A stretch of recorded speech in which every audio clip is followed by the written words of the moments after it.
میں آ کر لوگ پٹڑی سے اتر گئے کہ دیکھا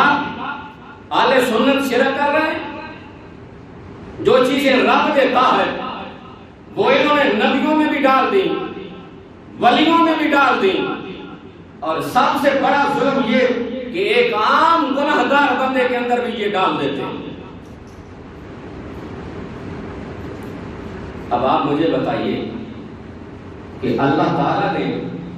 جو صفات اپنے بندوں کو دی ہیں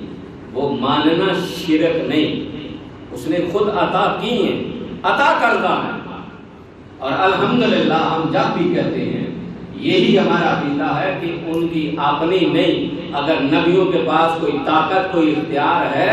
تو وہ ان کا اپنا نہیں، اللہ نے عطا کیا ہے،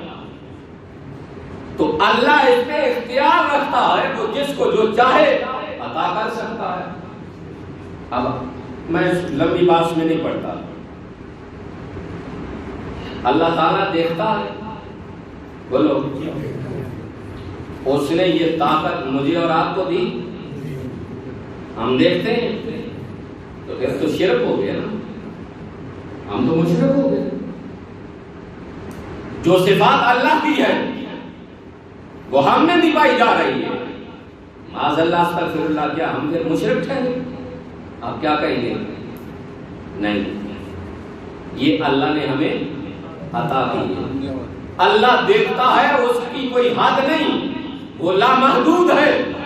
میں اور آپ دیکھتے ہیں، یہ دیکھنے کی جو طاقت رب نے صرف دی ہے یہ محدود ہے، ہماری آنکھوں کے آگے پردہ آ جاتا ہے، ہم آگے نہیں دیکھ سکتے، محدود طاقت دی۔ دوسری سنتے ہیں، اللہ بھی سنتا ہے، اللہ بھی سنتا ہے، تو پھر ہم مشرک ٹھہرے؟ یہ اللہ نے ہمیں طاقت دی ہے، اس کی عطا ہے، تو وہ جو طاقت جو صرف اپنی کسی کو عطا کرتا ہے وہ مشرک نہیں ہوتا، اس کی عطائی ہوتی ہے، اس کی نعمت ہوتی ہے بندے پہ، تو وہ اسے عطا کرتا ہے۔ اسی طرح میرے اور آپ کے کریم آقا صلی اللہ تعالی علیہ وسلم کو اللہ نے رؤوف بھی کہا، رحیم بھی کہا، یہ دونوں صفتیں اللہ کی ہیں، لیکن اس نے یہ صفتیں اپنے محبوب کو عطا کی ہیں، تو اب ان میں ماننا